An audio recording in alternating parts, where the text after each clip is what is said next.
5 seconds to go.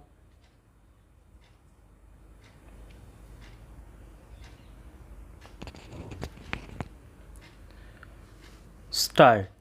Sir, one of the issues that was raised was about the price of coal and of petroleum.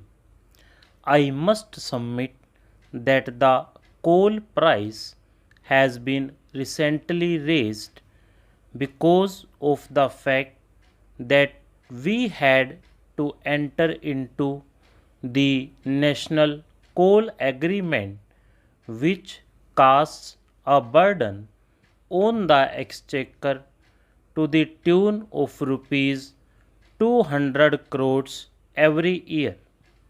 In fact, even the costs of inputs have also gone up.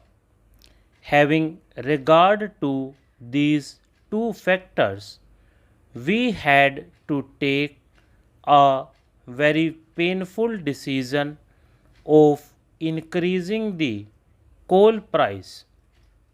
Otherwise, the industry would have suffered like anything.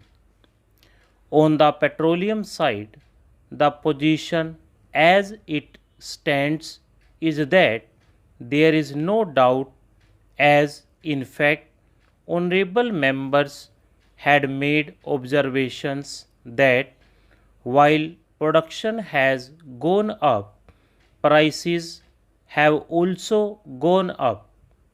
In fact, sir, in another context, I have given details to this house itself that if you compare the prices of petroleum with the prices as prevailing in various international markets, our prices are still cheaper.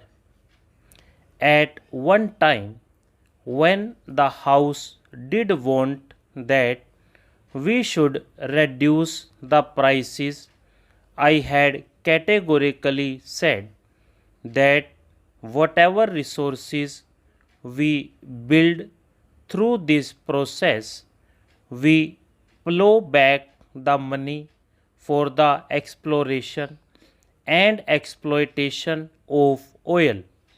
We thought that by using these resources in exploration activities, we should try to become self sufficient by the end of the decade, which hopefully we are expecting. And if we are not going to be self sufficient, we shall undoubtedly be in troubled waters, because we shall not be able to handle the economy in the proper perspective. Therefore, sometimes a little sufferance becomes absolutely necessary in order to have the long term gains. It would be very easy to take certain populist approaches in these masters, but in the long run, the nation suffers. And it is precisely in this background that I would take this opportunity to urge to the various state governments and the electricity boards not to divert the money that have been allocated to the power sector, because in many a case I am finding that for sheer popularity, various state governments and electricity boards are trying to divert the money allocated for power, which would in the long run affect the economy of the state itself. I defend the rise to set the economy on rails. Honorable members are aware last year I had introduced the dual policy in regard to kerosene after discussing with all the civil supplies commissioners of the states. And when I was assured that they would be able to implement the dual policy, I thought that the policy is such which could be taken care of, in which case the power sections of the society could be protected. But unfortunately, I found that the poorer sections were the first victims, as a result of which, within 1 month of the introduction of the dual policy, that scheme had to be withdrawn. In fact, I myself stood in Bangalore in the queue and I found that the poorer people were not being given. And the dealer said that the quota that was earmarked in the levy system has already been exhausted, and it was very difficult to find out which quota was what. Because of the distribution system not being strong, this step had to be taken. Many honorable member has been making a complaint from time to time that there had been adulteration of kerosene with HSD because of the fact that there is a disparity in prices.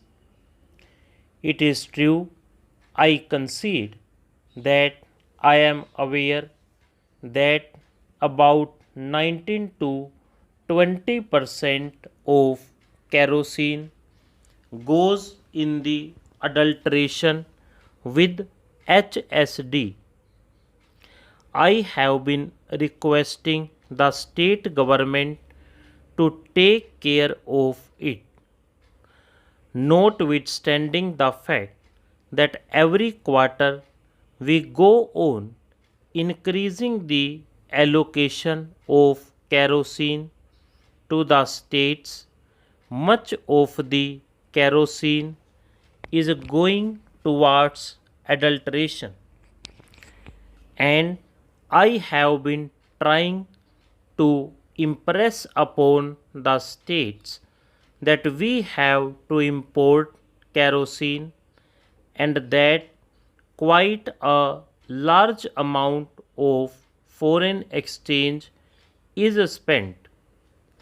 While in the case of petrol, we are absolutely self sufficient, in the case of kerosene, we have got to import, and this I have been trying to impress that we cannot employ the price mechanism that often advocated, so that the adulteration of kerosene with HSD does not take place, because that would create more problems. The moment we increase the price of kerosene, it affects the ordinary man.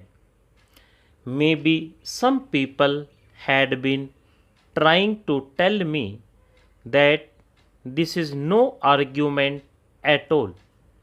In fact, I found in the other house that some of the opposition members had been trying to put across to me this view.